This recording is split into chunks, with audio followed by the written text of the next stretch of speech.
மீனராசி குரு பெயர்ச்சி பலன்கள் பொதுவானது. 12 ராசிகளிலும் கவனமாக இருக்க வேண்டிய ராசி மீனராசி. ராசிக்கு 12ஆம் இடத்தில் சனி பகவான், ராசியில் ராகு, 7ஆம் இடத்தில் கேது, 3ஆம் இடத்தில் குரு பகவான் சஞ்சாரம் செய்கிறார்.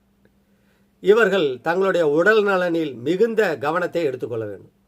ஏற்கனவே உடல் ரீதியாக பாதிப்பு அடைந்தவர்கள், 65 வயதை கடந்த பெரியவர்கள், குறிப்பாக சர்க்கரை ப்ரெஷர்லாம் இருந்தால் கொஞ்சம் கவனமாக பார்த்துக்குங்க. உணவை நேரத்துக்கு எடுத்துக்குங்க. நிறையா தூங்குங்க, ரிலாக்ஸாக இருங்க. எண்ணிய எண்ணங்கள் ஈடேறும். இப்பொழுதைக்கும் நமக்கு தேவையானது உடல்நலன் ஆரோக்கியம்தான்.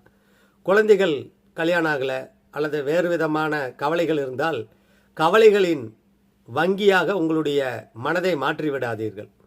பொறுமையாக இருங்க, அவசரப்படாதீங்க. ஓராண்டு பொறுத்திருங்கள். உலகம் உங்கள்